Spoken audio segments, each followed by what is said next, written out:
On the mist-choked coast of northern France, in the forgotten village of Sainte-Marie, stands a crumbling chapel known only to the few who dare approach. In 1914, just days before the Great War's chaos swept across Europe, the village's entire congregation vanished one by one during a midnight service. What the villagers left behind was far more chilling than their absence. An ancient hymn book, its pages stained in crimson, the ink a twisted script never seen before.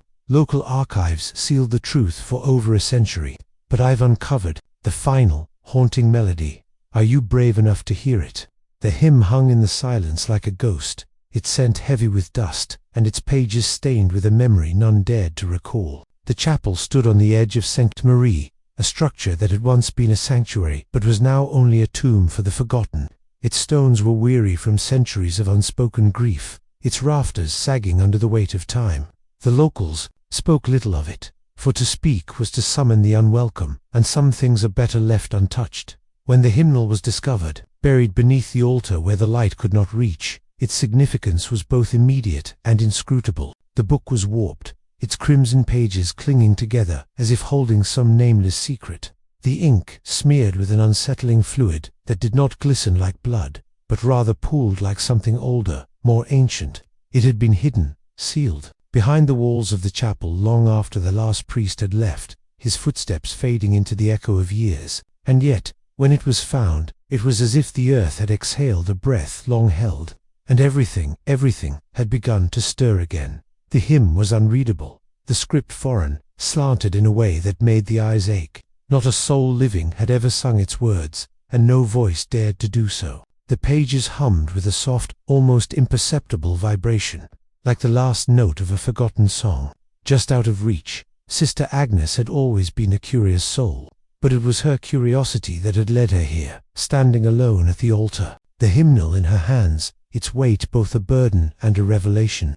The air in the chapel was thick with the must of decay, and the silence pressed on her chest as though it was something tangible. She ran her fingers along the spine of the book, and as she did, the sensation of something watching her, or worse, waiting, settled deep into her bones. The walls of the chapel were cracked, the stones giving way to the passage of time. Above her, the stained glass windows, once brilliant with vibrant hues, were now little more than faded shards of memory, their light broken and fractured by the years. One piece, shattered irreparably, had a jagged edge that caught the light in an almost unnatural way, casting a shadow on the floor where it should not have been. She opened the hymnal, her hands trembling despite herself. The pages whispered against one another, the sound like the rustling of dead leaves. Each turn felt like an intrusion into something that should have stayed buried. The hymn was there, but it was not a song, it was something darker, a rhythm that seemed to pulse from the very marrow of the earth itself. Her breath caught in her throat as she read the words, and they pressed upon her with a force that made her knees weaken. The ink, smudged and uneven, seemed to shift under her gaze, slipping into forms she could not recognize. That it was then that the shadows began to stretch and shift. The air seemed to grow colder, thick with the scent of old wood and something else, something that felt like decay but was too pervasive, too ancient to name. Agnes closed her eyes, and in the darkness behind her eyelids, the hymn played. A single note, held for what felt like hours, then another, and another, until the rhythm was unmistakable. She could hear the scrape of a chair leg on stone, the soft shuffle of bare feet against the cold floor, and the faintest murmur of voices. But no one was there. Her eyes snapped open, and she found herself staring at the walls again, her hands gripping the hymnal with a force that left her knuckles white. The air was so thick with silence that it had become a presence of its own. Behind her, the chapel doors were closed but not locked. Had they always been so? She could not remember. A whisper filled the space, barely audible, but clear in its intent. A name that had been erased from the chapel's history, forgotten by all but the walls themselves. Agnes turned, her eyes searching the dark corners for the source, but there was nothing there, nothing but the hymn. She stepped back, her breath shallow, and the rustling of the pages seemed to mock her. The hymn had no end. It went on and on, looping within her mind as she stood there, bound by some invisible tether. She had come for answers, but what she had found was only more questions. The book, once held with reverence, now seemed an accursed thing. It had been sealed for a reason. She had known that, but now, as the weight of its truth pressed upon her. The reason seemed both too simple and too complex to bear. She could hear the faintest echo of a bell, its clang a reminder of something forgotten, a ritual long abandoned. The hymnal was alive with something other than ink. It had been an offering, a curse, a memory of something buried deep within the walls of this forsaken place. Sister Agnes closed the book, but the melody continued to hum within her. It would not leave. It would never leave. The chapel doors swung open with a suddenness that made her jump. She had not heard them move. The shadows stretched further now, deeper, as if the chapel itself were exhaling a slow, dreadful breath. And in the silence, the last note of the hymn lingered, unresolved, forever waiting. The shadows behind her whispered again. A name she could not remember, but knew she would never forget. The doors closed with a soft click. The fog crept like an unwanted visitor, winding through the crumbling bones of St. Marie's Chapel. Its presence was thick, a shroud that clung to the earth and wrapped the air in a damp, suffocating weight. The stones beneath Agnes's feet, worn smooth by centuries of pilgrims' tread, seemed to hum beneath her, as though the chapel itself remembered and waited. She had seen it before. This building, though it had never seemed so vast, now it loomed, not just in space but in memory, a monument to something far darker than the weathered walls betrayed. The parishioners who still spoke of the chapel, in whispers, behind closed doors, were few. Those that remained had forgotten more than they remembered. They did not speak of the time before the disappearances, the odd tremors in the earth, or the things they heard in the night. Yet, in the dimmest corners of St. Marie, where shadows still grew, the chapel was alive. It felt it. Agnes could feel it. She stepped carefully through the space, as though not to disturb the sleeping presence beneath the stones. The silence, within the walls. The altar was still there, though it seemed hollow, empty of its purpose and its prayer. The once gleaming wood of the pews had blackened with the years, their edges soft with rot, as if the chapel had begun to melt into the earth above. The windows were all but shattered, remnants of their colorful glass still clinging to fractured frames. The light that came through was thin, as though it, too, were afraid of the space it lit. Agnes moved toward the altar, her steps slow, deliberate. The air smelled faintly of wet earth, dust, and something less tangible, decay, perhaps, or old guilt. She had come not for the hymn book this time, but to understand the building itself, this place that had stood against time and reason. The hymnal's discovery had only deepened the mystery of St. Marie, a building that had always felt like an intrusion, not an offering. Even the ground beneath her feet felt wrong, as though it were not meant to bear human weight. In the dim light, the chapel seemed to shift. Its angles grew sharper, the shadows lengthened unnaturally, the walls pressed in, and the floors groaned with the weight of forgotten prayers. Agnes paused near the pulpit, her breath hitching. The silence was not like other silences. It was oppressive, as if it were trying to hold her in place. And then, the faintest whisper, so quiet she might have imagined it, a voice, familiar but not her name. No, not her name. The whispers came again, this time sharper, more distinct. Agnes felt the breath catch in her throat. They were coming from within the walls, the mortar itself seeming to pulse with each murmur. A chill swept over her, colder than the air could account for. She pressed a hand to the rough stone of the nearest wall, the jagged surface biting at her palm, and she felt something far older than the chapel itself. A pulse, a heartbeat, the sound of something hidden, something buried. Her pulse quickened in response, and she stepped backward.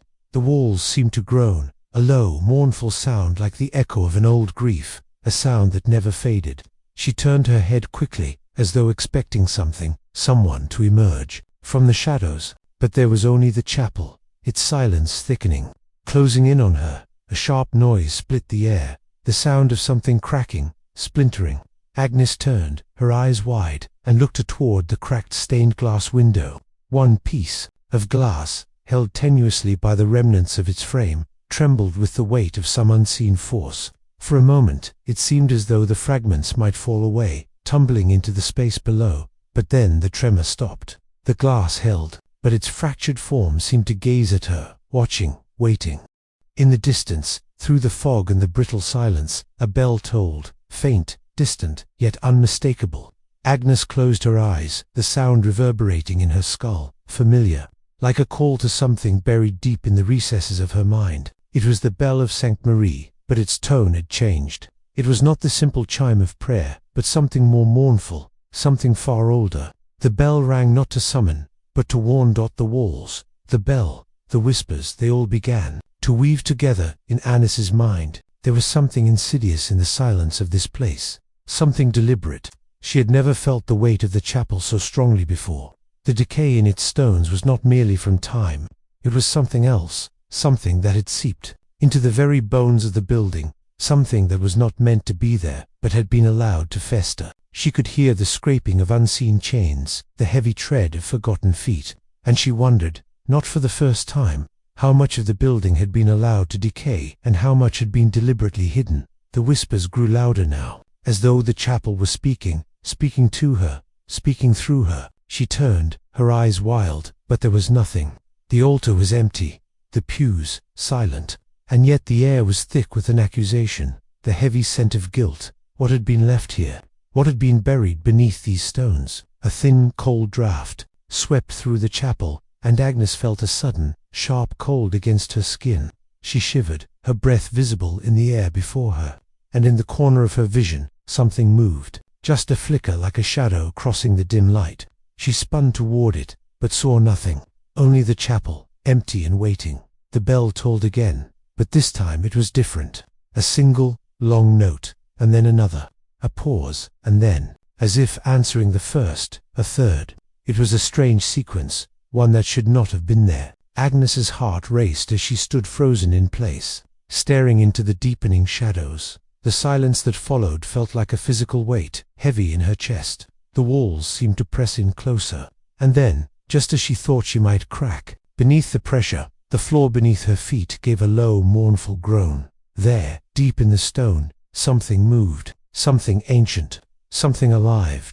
And then, in the stillness, the whispers ceased. The bell fell silent, and the chapel, now completely still, waited as though it too was listening. The fog had always clung to Saint Marie like a secret, but that night it suffocated the village. The year was 1914, and Europe's war was already knocking at its doors. Yet here, in this small chapel, the darkness had arrived quietly, without warning. By the time the bells rang for midnight mass, the chapel was filled with a congregation that had no faces, their figures obscured by the choking mist that rolled in through the cracked doors. But that was the hour when the true absence began. The parishioners of Saint Marie were never seen again. They simply vanished. No blood, no bodies, only empty pews that groaned in the silence, and the lingering echo of a bell that refused to toll. And the fog, thick with the stench of something forgotten, stretched through the village streets, claiming every corner, every shadow, until no one knew where the chapel's bounds began and where the lands ended. The investigators who came after said little, if anything at all. The local authorities, tangled in their own webs, buried the case, swept it beneath the floorboards of their lies and silences. No questions were answered, and no answers were sought. Only one person remained to speak of that night, a woman, hunched and old, with a voice that trembled like a leaf in the wind. She had been found wandering the outskirts of Saint Marie, her eyes wide, her mouth sealed shut, as though the horrors she had witnessed could never be spoken aloud. When at last she spoke, her words were nothing more than a fragile confession, a confession that seemed as much a curse as a truth. "The hymn book," she whispered. It was the book. Agnes, who had been the first to listen, pressed her hands to her ears to block the memory of that night. She had heard the rumors of the hymn book. They whispered of it like an omen, a talisman, a thing that should have never been found. But the old woman, her words, spilling like ash, insisted that the book had called them, those lost souls, those unmarked bodies. The woman described the Mass as it unfolded in the hours before the congregation disappeared. She had sat in the back, an observer, a forgotten soul herself, lost in her thoughts. The air had been thick, she said, as though the chapel itself had been holding its breath. The hymn had started like any other, but there was something strange about it, a tremor in the music, a shifting of the very air around them. The bell had rung faint at first, but as the hymn grew, the sound deepened, stretching unnaturally long until it seemed to echo, reverberating through the bones of the earth itself. Those who had been in the chapel said they could hear the faintest hum beneath the music, an undercurrent of something wrong, like the breath of a shadow passing over them. but no one could quite place it. Then came the hymn, the song they could not stop singing. They should have stopped, but they didn't. Not until they were gone. Until the pews were empty. Until the chapel was abandoned by both the living and the dead. The woman said she had felt it then. The pull, the slow, deliberate pressure on her chest, as though the hymn itself had reached inside her and taken hold. She had almost joined them, she said. Almost. But the book, she whispered, her voice now barely audible. The book knew, it saw them, it pulled them inside. Agnes had never understood what the woman meant by that. How could a book have such power? How could something as innocuous as a hymnal control the fate of so many? And yet, the more she thought of it, the more the woman's words seemed to burrow into her mind, until there was nothing else but that hymn, that haunting, endless song. The church, though, had no answers. It had only its silence, thick with the remnants of those lost souls. Even the air inside seemed charged, alive with something unspeakable, something that clung to the walls and pressed against her ribs. The stones, the pews, the altar itself, everything in that place felt too heavy, too much. The bell, still silent since that night, had never tolled again, not once. Agnes turned to the chapel, her fingers trembling against the edges of the pews as if she were trying to pull something from the darkness. Her gaze travelled upward to the cracked stained glass windows. In the haze of mist and fog, the figures within appeared to shift, not alive, but somehow moving. The shadows stretched unnaturally, as though they had been waiting. Waiting for her, waiting for anyone. She could almost hear the hymn again, could almost feel it crawl under her skin like the fingers of some ancient unseen hand. The book, she knew now, was more than just a relic. It had been a door that had opened into something far worse than the parishioners had realized. It had called them, and it had taken them. The woman had died shortly after speaking those words, her frail body succumbing to the weight of her own memories. But her final confession had not been the end. No, it had only been the beginning, for Agnes could no longer walk the path she had once known. The chapel had changed her, changed all of them. As she turned away from the chapel's shadow, the air grew colder, and the fog thickened once more. It seemed to crawl along the ground, swallowing the world whole. There was nothing now but the silence, but the broken bell, but the emptiness that had once been filled by the sound of 1,000 voices. A whisper stirred behind her, faint as a breath. But it wasn't the woman. It was a name she had heard before but had never understood. And then the ground shifted, as though something was stirring beneath it, a deep, ancient hunger awakening. She did not look back. She could not. The journal was discovered under the floorboards of an old, forgotten cabin at the edge of Sainte Marie. The pages, worn thin and yellowed with time, had a peculiar weight to them, as if they carried a history that was never meant to be remembered. The hand that had written the words was long gone, its owner buried beneath the cold earth. But the ink remained, a faint echo of a lifelong silenced. The first entry was simple enough. The date, the weather, a quiet observation of the day's mass. But as the days passed, the tone of the writing began to shift, subtly at first, as if the author's thoughts were being drawn in darker currents. The parishioner had been a young woman, a new member of the congregation who had not been present during the chapel's earliest years. She had written with a careful hand, but her words were tinged with something that felt uneasy, even in their banality. I saw him again, the man in the back row. He always sits there, just beyond the flickering light. He never speaks, but his eyes, they watch everyone. It's as though he knows something we don't. I asked Father about him, but he only smiled and said, "Some souls are meant to be seen, but never heard." And then the entries grew darker, more fragmented. She began to note things she couldn't explain. The strange, soft hum that filled the chapel at odd moments. The way the air seemed to thicken, pressing against her skin when she knelt to pray. It was not the weight of fear, but something heavier, something that wrapped around the soul, pulling at it with cold, unseen fingers. In one entry, the young woman described the feeling of being watched, not by the man in the back row, but by something far older. There was no one there, but I could hear the soft scraping sound, like something being dragged across the stone floor. When I turned, nothing was there, but the humming ... It hasn't stopped. A chill ran through Agnes as she turned the page, her fingers trembling against the fragile paper. The dates grew closer to the night of the disappearance, and with them, the entries grew more frenzied. The woman described the pews, filled now with shadows that seemed to shift when no one was looking. She wrote of flickers of movement in the corner of her vision, of figures sitting in the chapel who were not truly there, but whose presence weighed upon her all the same. Tonight, the hymn was different. The voices in the chapel, they sang the song of the lost. I could hear them, the dead ones. Father was shaking as he led us. His hands trembled as he held the book. I asked him what was wrong, but he said it was nothing.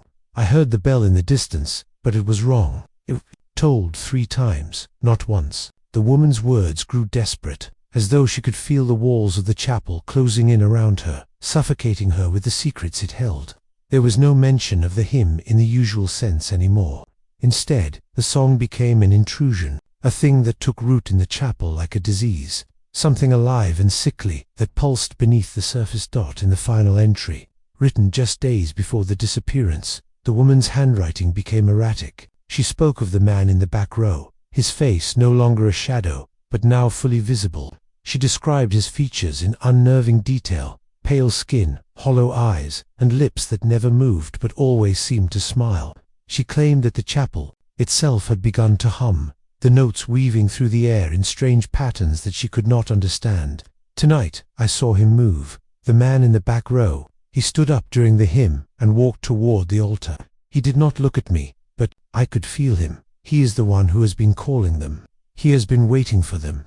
He has been waiting for me. I can hear it now. The song, it is louder than the bell. It is louder than everything. The entry stopped abruptly after that. There were no further words, no explanation, only the haunting emptiness that lingered on the page like a breath held too long. The journal fell silent, just as the chapel itself had fallen silent in the hours before the congregation vanished. Agnes sat back, the journal heavy in her lap, the weight of its final words pressing on her chest. There were no more answers in the book, only questions that had never been asked. The man in the back row, the hymn, the sound of the bell, none of these things could be understood fully, and perhaps that was the horror. The church had sealed its secrets long before anyone had thought to question them, and now those secrets were waiting, locked in the dark corners of the world. As Agnes closed the journal, she heard the soft sound of humming in the air, faint and distant, like a memory that refused to fade. She turned toward the chapel, but there was no one there, only the silent pews, the cracked windows, and the endless fog outside. The bell tolled again, once, then twice, but there was no rhythm to its tolling. It rang not in time with the hours, but in time with something else, something far older, something that had been waiting, buried beneath the stones of the chapel, waiting for the day when it would be remembered. And with that, the silence returned, cold, unyielding, endless. The asylum stood at the edge of town, a brooding structure of grey stone and iron bars, where the air tasted of old fear and faded memories. It was a place where time seemed to slow, each hour stretching into the next, like the creaking of the floors beneath the weight of forgotten souls.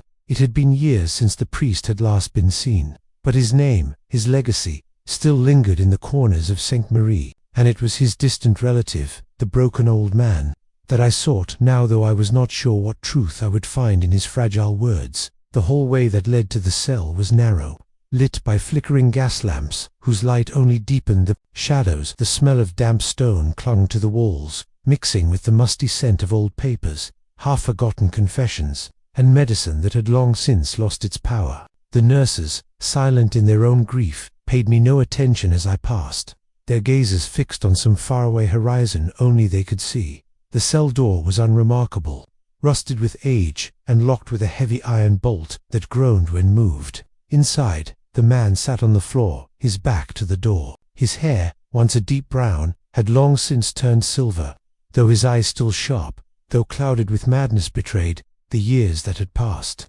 His hands trembled as they gripped a worn crucifix, the edges of the wood slick with sweat. I cleared my throat, hesitant, but his head turned sharply at the sound, his eyes locking onto mine with a strange intensity. There was nothing left in him but the remnants of a mind that had once been whole, and yet there was something in his gaze that spoke of the truth buried deep inside him.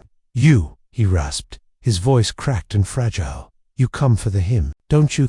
I stepped into the room, cautiously, as if the very air might crack under the weight of his words. "I came to understand," I said, my voice trembling as I spoke. "The chapel, the disappearances. You were there. You knew what happened." He smiled, a thin, broken thing that stretched his lips in a way that made his face look more like a mask than a man knew. No one knew. He chuckled softly to himself, the sound hollow, as if it had no weight. But I stayed. I stayed when they left.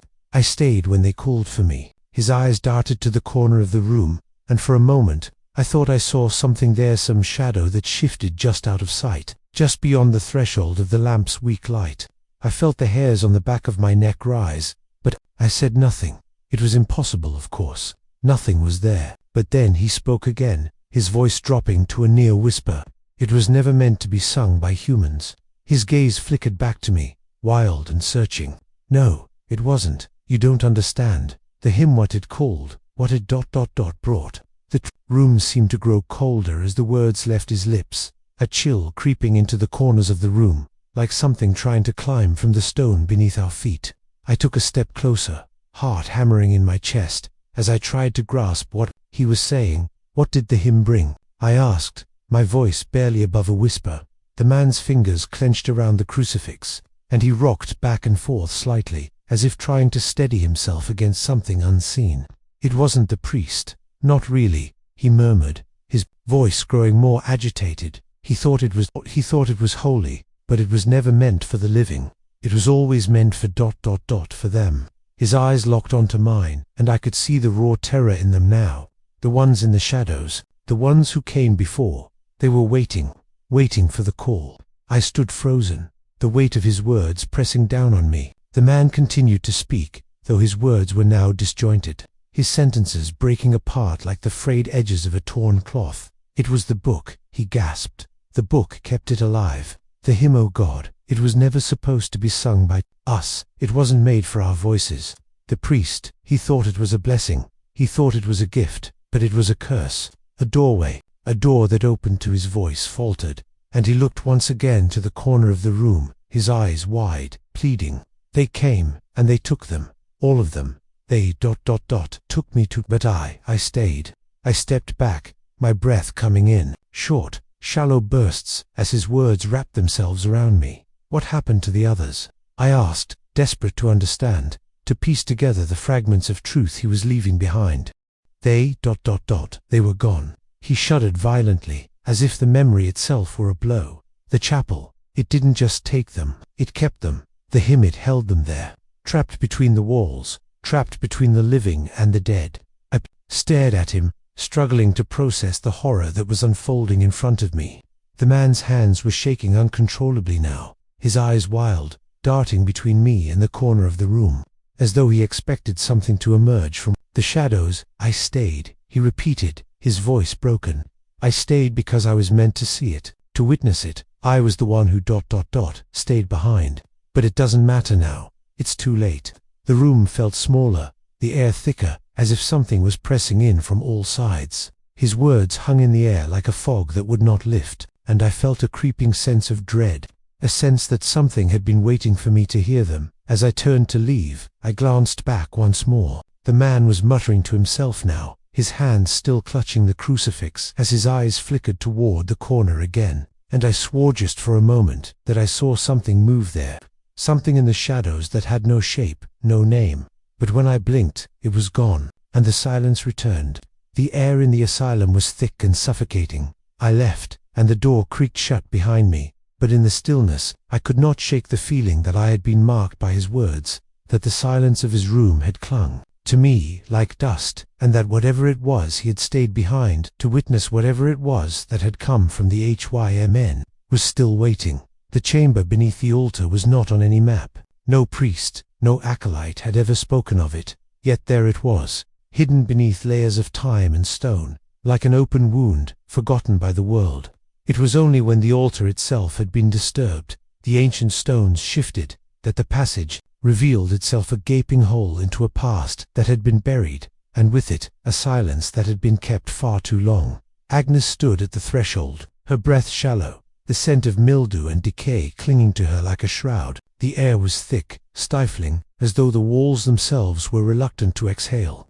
Her lantern flickered weakly in the oppressive dark, casting shadows that seemed to grow longer the deeper she peered into the cavernous space. The room beneath the altar was not large, but the stillness was almost suffocating.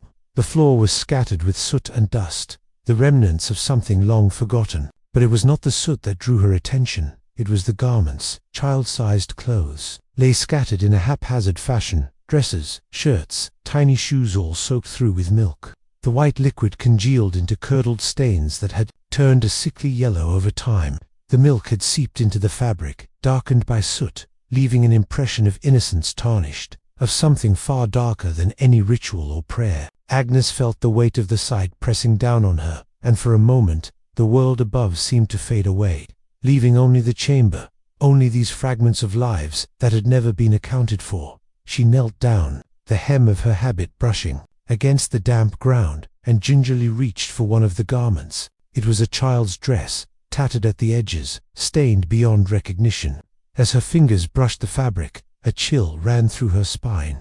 The milk and soot had soaked into the very fibers of the cloth, leaving behind an impression of something that had once been but no longer was. A noise came from behind her, soft, like a breath. Agnes whipped around, the lantern shaking in her hand. But the chamber was empty, save for the dark corners where shadows seemed to gather like forgotten thoughts. She hesitated, then turned her gaze back to the clothes, her breath quickening. The scent of milk, thick and sour, clung to the air. She had smelled it before, back in the chapel, when the hymn had played, when the echoes of the past had whispered at the edge of her mind. A child's laugh, faint and distant, seemed to echo through the chamber. The sound made Agnes freeze, her heart pounding in her chest. There were no children in the records, no families, no histories that spoke of them. The records had been thorough at least. That was what the priests had assured her. Yet, here, in the dark, beneath the very altar, were the remnants of lives that should have never existed. She stood, her knees creaking with the effort, and began to search the room more carefully, her lantern casting trembling shadows across the stone walls. The remnants of the soot and milk were everywhere, staining the ground, but it was the altar that caught her eye. At first glance it seemed like any other, the cold, lifeless stone sitting in the center of the room, untouched for what felt like centuries. But upon closer inspection, she saw it. The altar was not just stone, it was marked. Carved into its surface were symbols, faint but unmistakable, as if someone had scratched at the stone in desperation. The carvings were not religious, not in any sense she recognized. They were symbols of something older, something forgotten, and they seemed to pulse with a dark rhythm that Agnes could almost feel beneath her fingers. The milk-soaked garments, the soot that lingered like the scent of burnt offerings, the altar, everything in this chamber pointed to a single truth that twisted in her mind like a slow-moving snake. The hymn had not just come from the book. It had not just been a song sung in the chapel. It had started here, beneath the altar, in a place where innocence had been buried not in flesh, but in memory. The milk and ashes were not symbols of life, but of death, of something lost and never recovered. A soft, scraping sound broke through her thoughts. Agnes froze. Her breath stopped in her throat, and she turned to the source of the noise. It was coming from the far corner, where the shadows seemed to deepen. She knew, before she even saw it, what it was. A small hand, pale and thin, reached out from the shadows, its fingers stained with soot. Agnes gasped, her lantern clattering to the ground as she stumbled backward, her mind racing to make sense of what her eyes were telling her. There, in the darkness, a child stood, small, frail, its eyes wide and empty. The child did not speak, it did not move, it simply stared at her, its presence filling the room like an unbearable weight. And then, the whisper came. It was faint, like the sound of wind brushing against dead leaves, but it was clear enough to make Agnes's heart race. Sing the hymn. The child's mouth did not move. The words came from somewhere deeper, somewhere hidden in the room, as if they had always been there, waiting to be heard. Agnes's blood ran cold. The words, the child's presence, the smell of milk and soot, everything clicked into place like a puzzle too terrible to comprehend. The hymn had never been just a song. It had been a call, a summons, a thing that had been waiting beneath the altar for years, centuries. It had called to them, and they had come, bound by innocence and blood. The child stepped forward, its movement fluid, unnatural, as it glided toward the altar. The shadows seemed to pull at it, to cling to its form like something alive, hungry for more. Agnes reached for the crucifix at her side, but it felt useless. a fragile thing in the face of whatever had awakened here. "Sing it," the child whispered again, its voice a cold, hollow echo in the stone chamber. The room grew colder, the shadows deeper, and the milk-soaked garments on the floor seemed to shift in the corner of her vision. They moved like they were alive, like they too were waiting for something to be done. And then, like a breath that had been held for far too long, the altar cracked a low, terrible sound that split the air, as if something beneath it was waking, something that had been sleeping far too long. Agnes didn't move.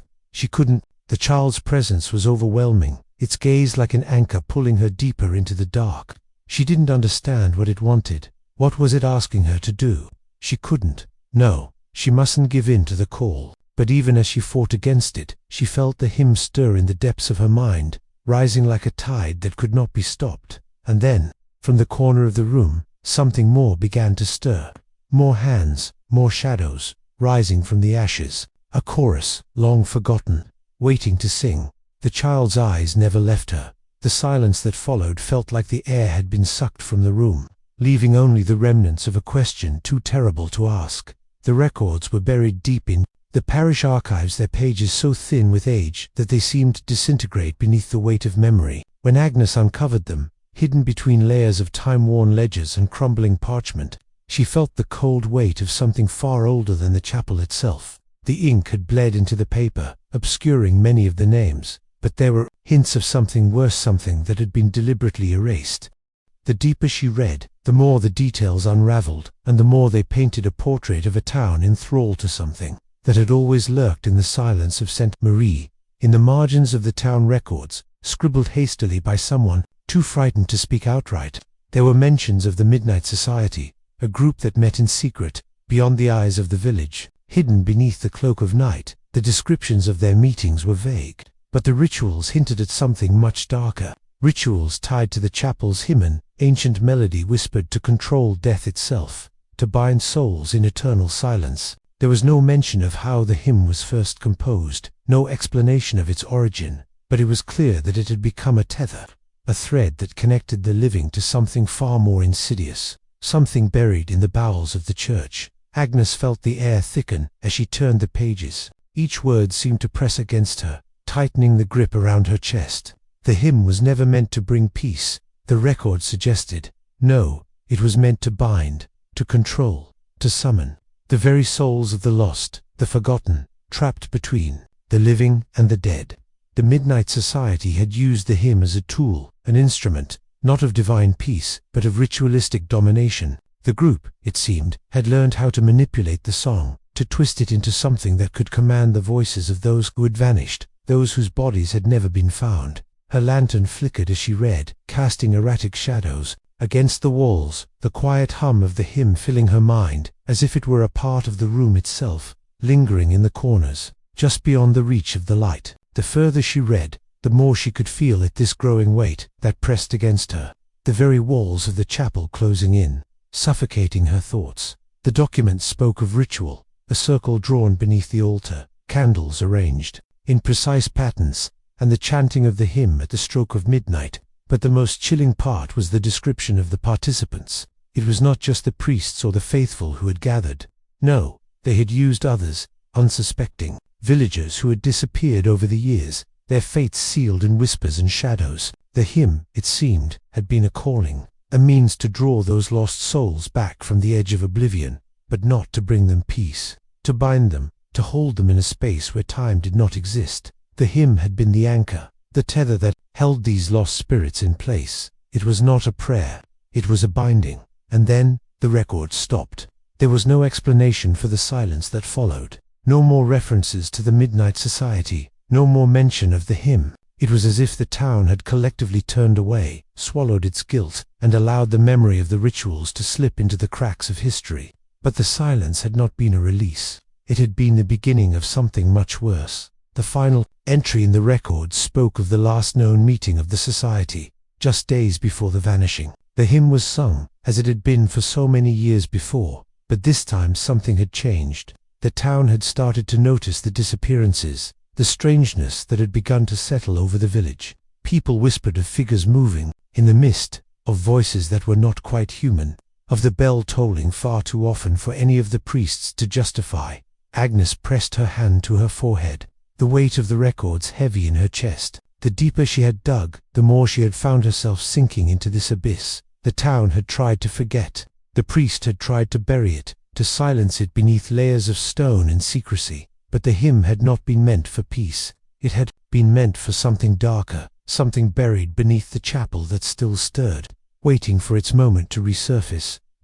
In the dark, beneath the altar, where the chapel's secrets had been kept, there was a sound. It was faint, barely audible at first, like the whisper of something stirring in the depths. A hum, a voice, soft but insistent, calling out from the darkness. The hymn, the lost voices. The room felt colder now, the shadows longer. It was no longer a song of peace, no longer a melody of comfort.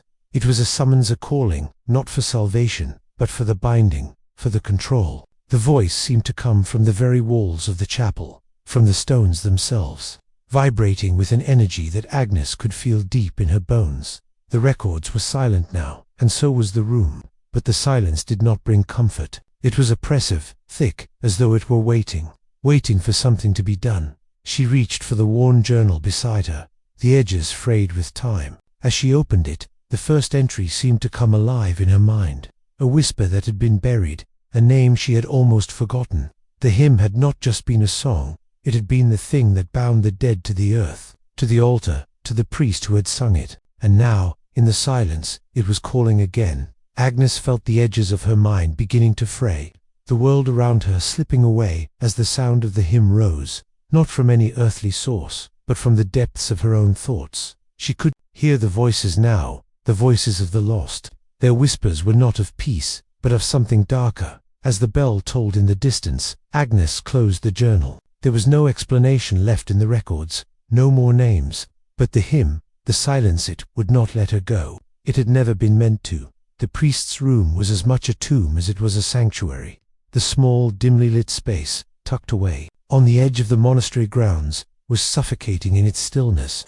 Dust had settled on the furniture in thick, silent layers, as if time had refused to move here. The heavy air seemed to press against Agnes's chest, her breath shallow as she stood at the foot of the priest's bed, watching him as he lay there, fragile and bent, like a thing to warn for this world. He had once been a towering figure in the parish, a man whose faith had seemed unshakable, whose hands had once held the weight of sacred duties. But now, in his last days, he was a husk and echo of the man he had been, lost in a labyrinth of his own sins. His eyes were sunken, hollow with fear, and his hands twitched constantly, as though he were trying to grasp at something just beyond his reach. His lips, parched and cracked, moved as if he wanted to speak, but the words came out strangled, fragmented.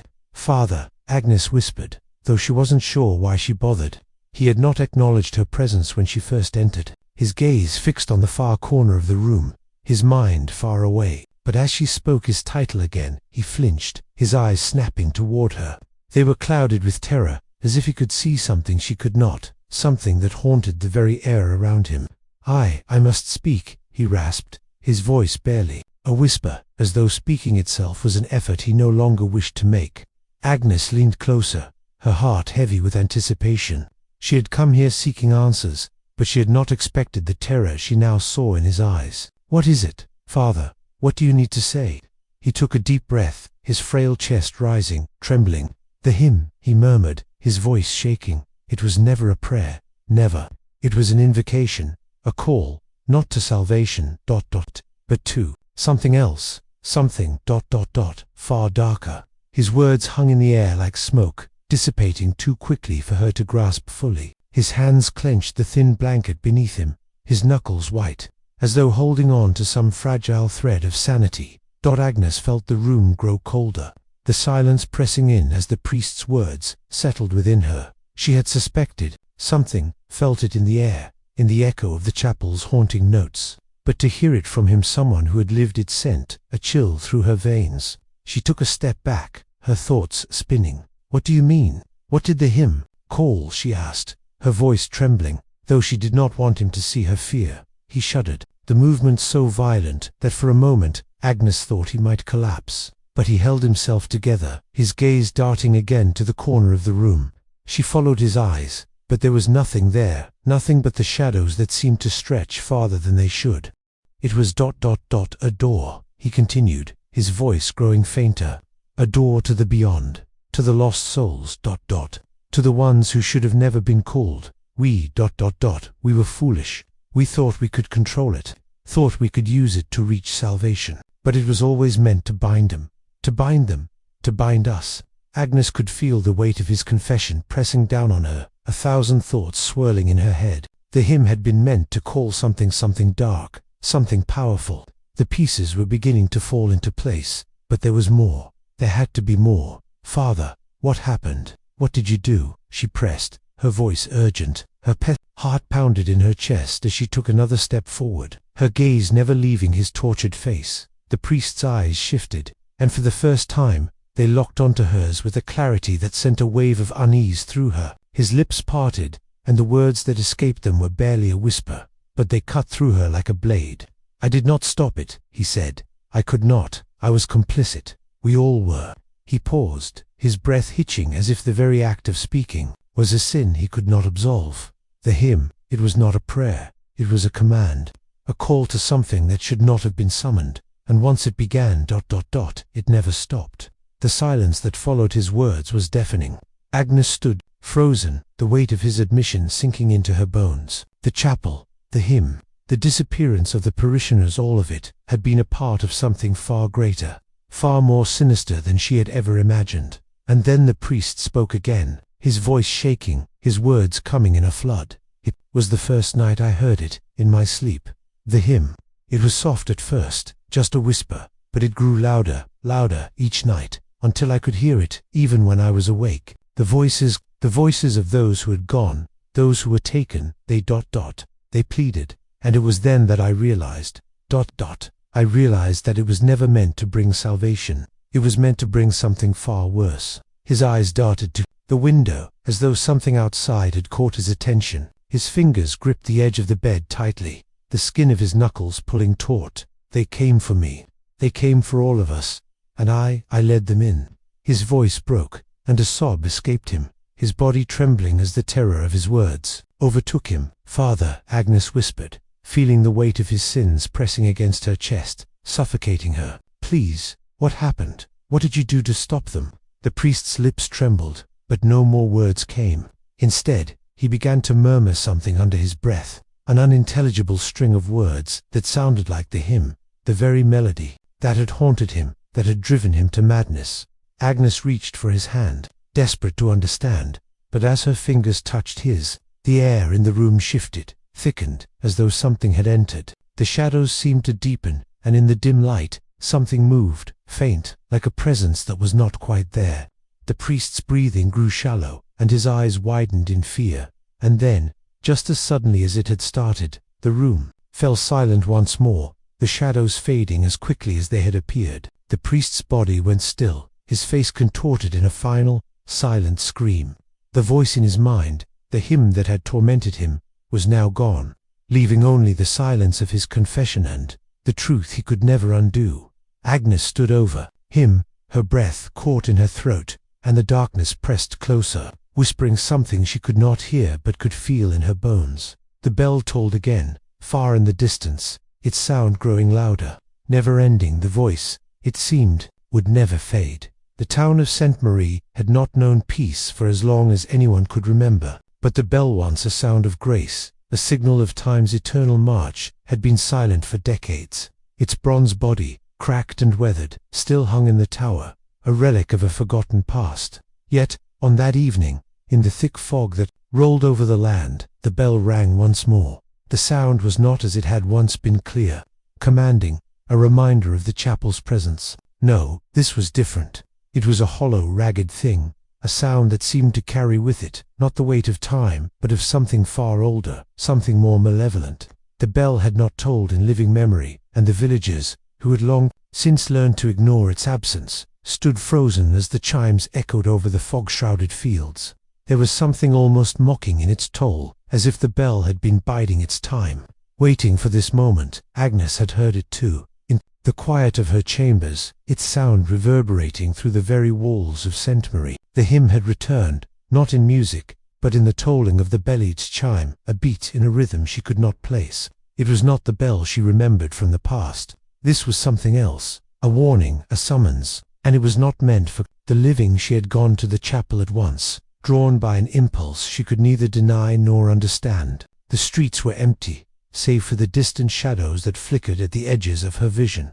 The air had become heavy, thick with the smell of damp earth, and something else, something bitter, like burning incense, though no fire burned. The chapel loomed ahead, its silhouette barely visible through the fog. The large wooden doors, once open to the faithful, were now closed, their heavy iron hinges creaking as she pushed against them.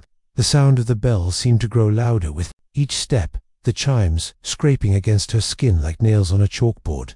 Inside, the silence was overwhelming. The air was stale, thick with the dust of forgotten prayers. The pews, long empty, sat like silent sentinels, watching her as she moved past them.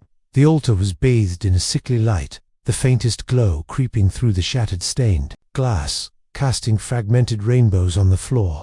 But it was the bell that filled her senses, its distant tolling seeming to come from nowhere. Everywhere she moved toward the altar, her heart pounding in her chest, the rhythm of the bell matching the frantic beat of her own pulse. There, beneath the altar, the hidden chamber she had discovered long ago loomed in the darkness, and in it a single object lay, a letter. It was old, the paper yellowed and brittle with age, the ink faded but still legible. It had been hidden, there, buried beneath the stones, a secret never meant to be found. Agnes's hands trembled as she unfolded the letter, her breath caught in her throat. The words were few, but their meaning was enough to send a chill through her entire being. The bell was never meant to wake the living. It was the final warning, the last toll before the truth came to light. The hymn was not a prayer, but an invocation to summon what should never have been called. The room seemed to grow darker as the words sank in, and Agnes's hands shook as she held the letter. The bell tolled again, louder this time, as if urging her to understand, to hear what it had always meant to say. She could feel the weight of the truth pressing against her, the horror of it gnawing at her consciousness. The bell had not tolled for the passing of time. It had tolled for the end of something far more terrifying, something buried beneath. The chapel's stone, hidden in the darkness, the hymn, the ritual, the parishioners who had vanished, everything had been tied to the bell. It had been the instrument of a final warning, a marker that something was coming, something that had been called back by the tolling of the bell, by the music of the hymn. But it was not salvation they had sought. It had been control over death itself. Agnes took a step back, her head spinning. The air grew colder, the shadows deeper, and the sound of the bell seemed to grow louder, its rhythm more insistent. It was a call, but not one for the living. It was the summons of something ancient, something bound by secrets and lies. The shadows in the corners of the chapel seemed to shift, stretching, writhing, as though something was moving within them. She turned, but the room was empty, save for the weight of the bell's toll, echoing in the distance. She reached for the wall to steady herself, her breath coming in shallow gasps. The letter in her hands trembled, and then she heard it, a whisper, soft but unmistakable. A name, her name, Agnes. The sound of the bell was deafening now, each chime a beat in a rhythm that she could not escape. The shadows grew darker, the air thickening, and Agnes felt the pressure of something pressing against her chest, suffocating her. The chapel had never been a place of peace. It had always been a tomb, a prison. The bell had not been a symbol of grace, but of binding, of holding something captive, waiting for the moment when it would be released. The bell tolled once more, a final, echoing chime that seemed to reverberate through her very bones. And in the silence that followed, she understood. The bell had never rung to wake the living. It had rung to call the dead, to summon them from the darkness. She turned toward the altar, her hands clenched, the letter still shaking in her grip. The shadows had taken shape now, dark figures that moved slowly, silently, from the corners of the room. The air was thick with their presence, their hunger, and then, she heard it again, the hymn. It had never ended. The bell tolled once more, and the room grew silent. The bell had never rang for time, it had rung for them. The echoes came first in whispers, faint as the soft rustling of leaves in a forgotten forest, half-formed and slippery, as if they had never truly left, but had only waited in the shadows.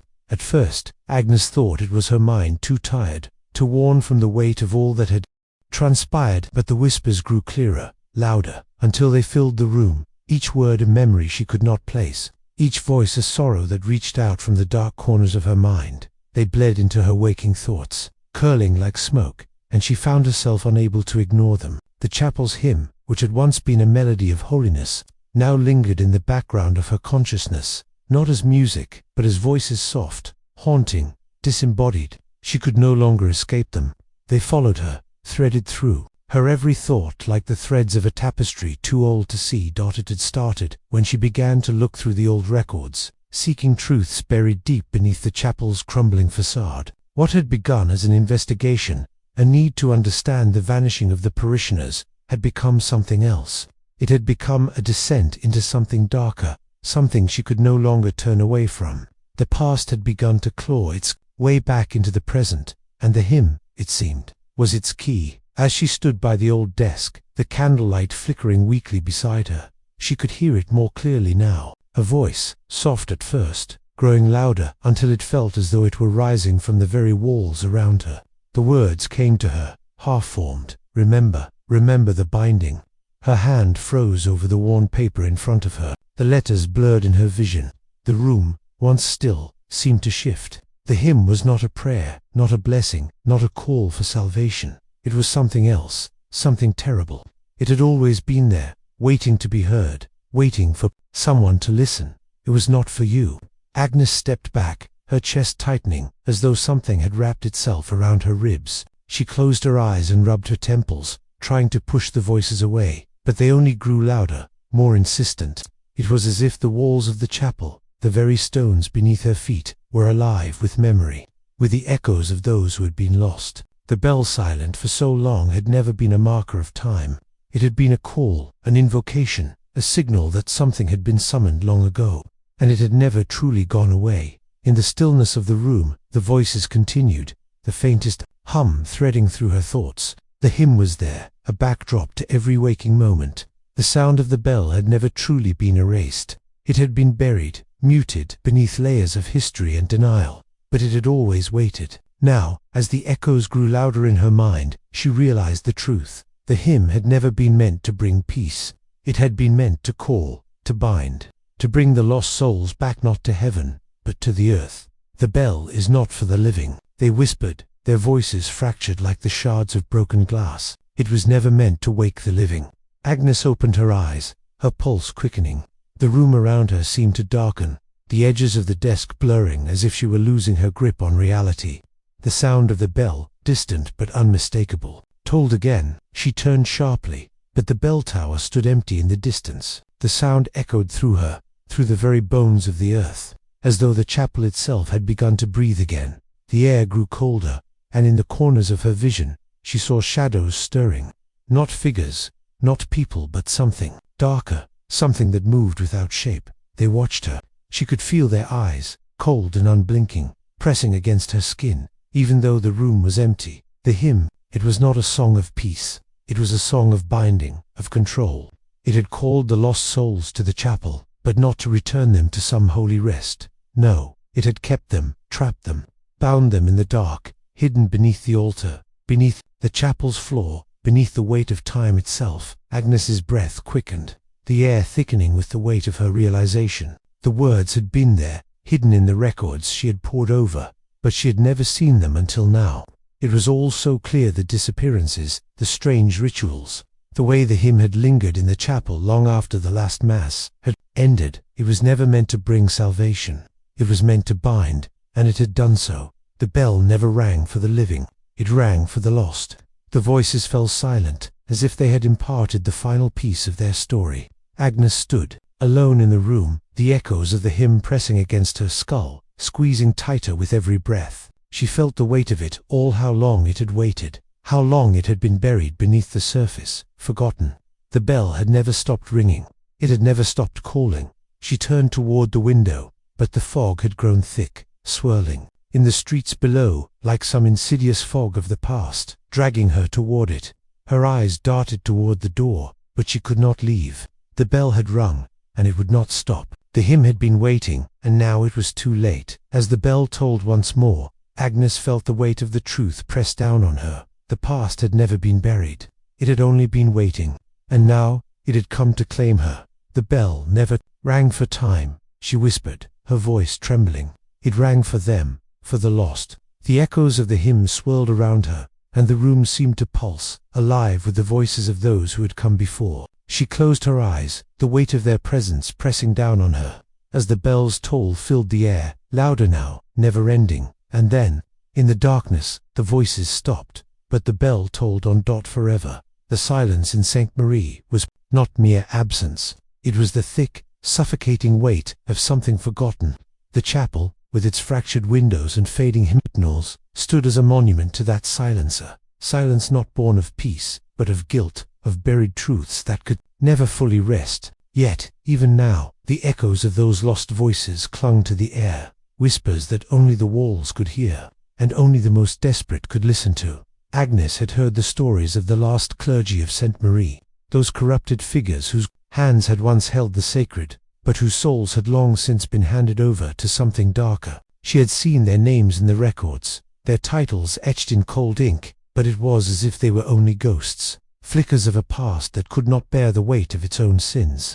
And now, as she traced her fingers across the brittle pages, she could feel at those names, those forgotten men. They had not simply vanished. They had been erased. The air around her grew colder, as though the past itself was tightening its grip on her, its secrets slipping between the cracks of history, waiting to be heard. She stood in the dim light of the chapel's inner sanctum, her heart pounding in her chest as the darkness seemed to gather around her. The walls, heavy with the weight of time, pressed in as she flipped through the pages, the stories of those last priests, those men who had been the architects of their own damnation. The hymn was never a prayer. The text read, its ink smudged, but unmistakable. It was a cleansing, a purification of the self, at the cost of everything else. The souls of the town were the price. Agnes paused, the words turning in her mind like poison. She had suspected as much. The way the chapel had seemed to draw the life from the village. How the hymn, with its mournful tones, had played far beyond the walls of the church, creeping into every crevice, every corner of the town, until nothing had remained untouched. It had not been salvation they sought, but control, a manipulation of something darker, something that had never belonged in the light. Her fingers trembled as she turned the page, the next part of the account chilling her to the core.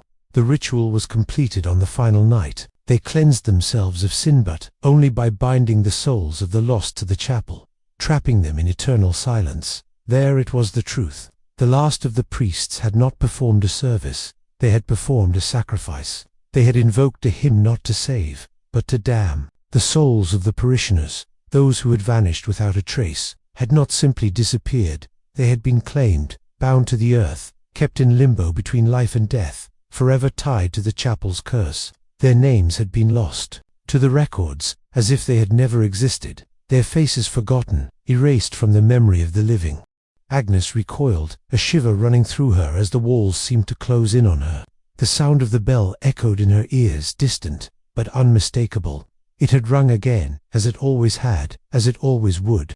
But now, it was not a call to prayer. It was a call to remember, to confront the sins that had never been atoned for. In the end, they were the ones who were sacrificed. The journal continued, the words smeared with the stain of time.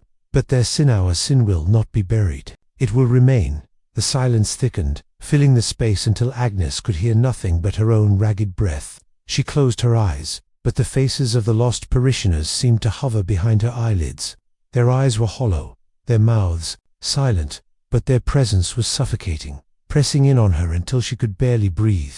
She could feel the weight of their suffering, the way they had been trapped, stolen from the world and bound to the chapel in perpetuity. But that was not the worst of it. The worst was that they had not been alone. Agnes's heart lurched as a new thought, a new realization, formed in the depths of her mind. The priests had known this, had known the truth about the hymn. They had used it not to cleanse their sins, but to cast a net, to trap those souls within the chapel's walls, and bind them to its very foundation. And those priests, those corrupted figures, had not only enslaved the townspeople, they had imprisoned themselves as well. Their very names erased from history, their existence buried under layers of guilt and secrecy. The bell tolled once more, a hollow, anguished sound that rattled her bones. shaking her resolve. She could not ignore it. The bell had always been a reminder of what was buried beneath the chapel, beneath the earth. It had tolled for the living, it had tolled for the dead, but now it was tolling for her. She turned the pages of the journal, and there, at the very end, was the final, chilling confession. We did not just cleanse ourselves, we did not just purify the souls of the lost, we condemned them, we bound them to the chapel, to the hymn. They were not meant to rest, they were meant to listen, to be the eternal echoes of our sins. Agnes's hand trembled as she read the final line, her pulse racing as a horrible understanding settled over her like a shroud. We were never meant to forget them. We were meant to remember. The truth was clear now. The town had been cursed, not by the hymn alone, but by the priest's actions. The very act of erasing their names, of silencing their memory, had been part of the ritual. It was not enough to bury the dead. They had needed to silence them completely, to remove every trace of their existence, so that the town, the clergy, and even the land itself would forget. But silence, Agnes now understood, was its own sin. And now, in the dark corners of the chapel, the last witnesses still lingered forgotten, forsaken, their voices reduced to broken whispers. The last of the town's memory resided in them, a haunting truth that the chapel had never let go. Those who had been silenced were still waiting, still calling, still bound to the chapel's broken walls. The bell tolled once more, the final echo shaking the very foundations of the earth. And in the silence that followed, the last name was whispered that Agnes had never heard before, one she would never forget. It was hers. The bell rang again, and then there was nothing. The chapel had become something else entirely.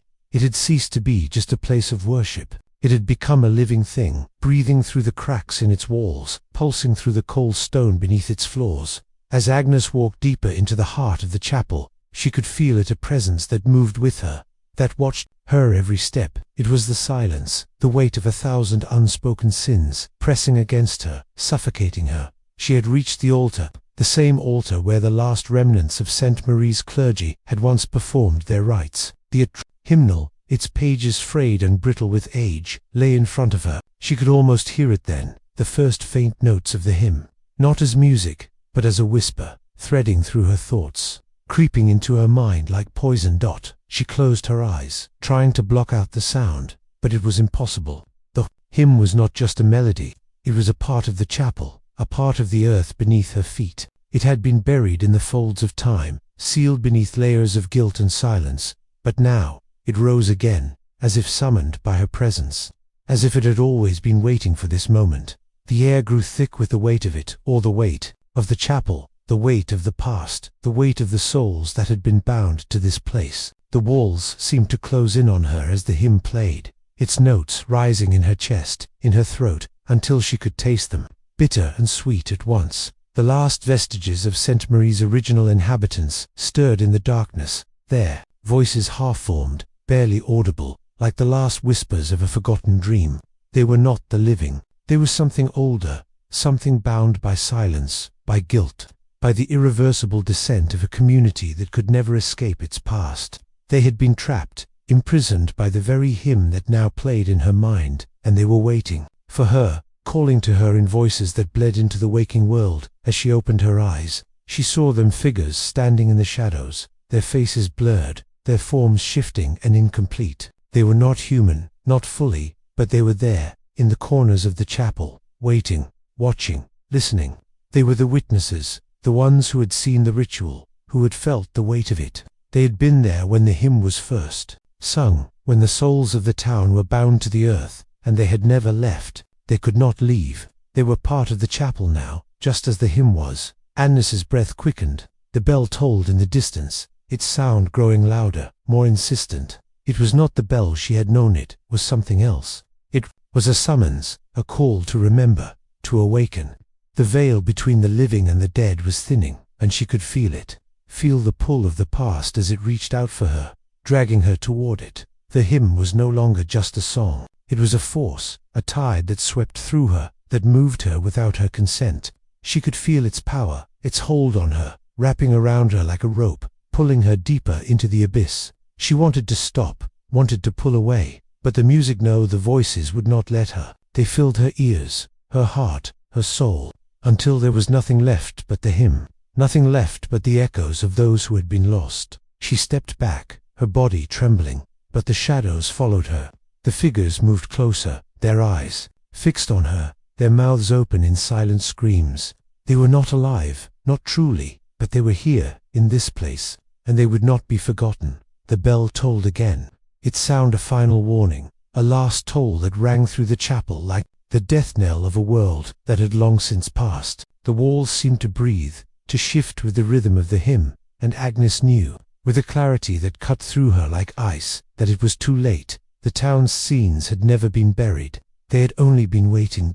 And now, they were rising. In that moment, Agnes understood the truth. This was not a prayer, not a plea for salvation. The hymn had never been meant to save them. It had been meant to bind them, to trap them here, in this place, for eternity. It had been sung to summon the past, to bring it back from the depths where it had been buried, and now, it was too strong, too powerful to ignore. It was the final song, the last echo of a town that had tried to erase its sins, only to find them returned, resurrected. Her vision blurred, her senses overwhelmed, and as the bell tolled one final time, the figures moved closer, their whispers growing louder, until their voices filled her ears completely, until they became the only sound she could hear. "We never left," they whispered. "We were never gone." Agnes opened her mouth to speak, to ask what they wanted, but no words came. The hymn played louder, its notes rising and falling like the breath of something ancient, something terrible. The walls pressed in, the figures surrounded her, and the chapel seemed to breathe again, the very stone alive with the weight of memory. She was not alone.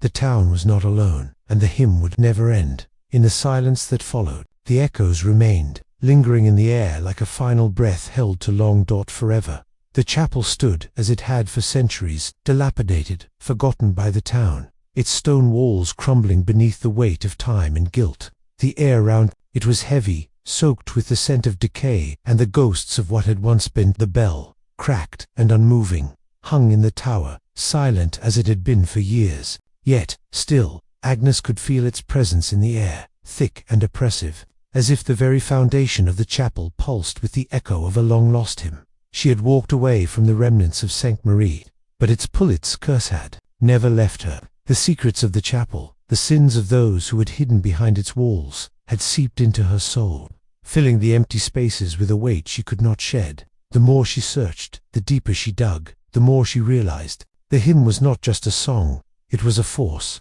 a call, a binding, pulling her back into the past, into the very heart of the evil that had once consumed the town. And now, standing at the edge of the chapel's ruin, she understood the horrors that had begun with the first note of that hymnos. Horrors were never meant to end with a single generation. They had been passed down, buried beneath layers of lies and silence, but they had never truly disappeared. They had simply waited, patient as shadows, for someone to remember, for someone to listen. The town's history, its memories, had been lost to the ages. Names erased, faces forgotten, stories left untold. But in the chapel's ruins, in the cracked stone and shattered glass, the past lived on. It lingered in the dust motes that floated in the light, in the heavy silence that enveloped the space. The hymn, too, lived on. It was not gone. It was waiting, waiting for the right moment to rise again. As Agnes stood there, she could hear it, the faintest echo of the hymn, soft at first, like the hum of a distant memory. It was not a melody. It was something else, something ancient, something that clawed at the very fabric of time. The voices, the lost souls of the town, called to her from beyond the veil, their words bleeding into her thoughts like poisoned honey. They had never truly gone. They had only been waiting, waiting for someone to make them whole again. She looked toward the altar, where the remnants of the past seemed to gather like forgotten ghosts. The crumbled remains of the old hymnals, the brittle pages worn by time, lay scattered in the dust. The air felt thick with the weight of what had been, as if the chapel itself was holding its breath, waiting for something to happen. The bell in the tower did not ring, but she could feel its silent toll, its unyielding presence. The bell was a promise, a marker of time that had never truly ended. The past would always find its way back, no matter how deeply buried, no matter how far the town had tried to run, to forget, to hide. The bell had never stopped ringing. It had never stopped calling. Agnes felt her breath quicken, a knot tightening in her chest. The silence that filled the chapel was heavy with the weight of everything that had been left unsaid, undone. The hymn had been the beginning, the thing that had bound the town together in its sins. But it was also the thing that had broken them, that had torn them apart. And now, in the silence after, in the silence of the ruins, it lingered, a reminder that the past could never be escaped. A flicker of movement caught her eye. She turned sharply, but there was nothing, only the shadows, stretching long across the stone floor. The ruins of the chapel seemed to breathe, as if the very walls were alive with memory. The voices swelled again, louder now, rising up from the depths of the chapel, and she realized with a jolt that they were not just the voices of the lost, they were the voices of the living, those who had buried their guilt, their sins, beneath the weight of silence. They had hidden from the truth, but the truth would never be buried. It would always find its way back, and it was here now. She felt a cold chill run through her, a shiver that danced up her spine and made the hairs on the back of her neck stand on end.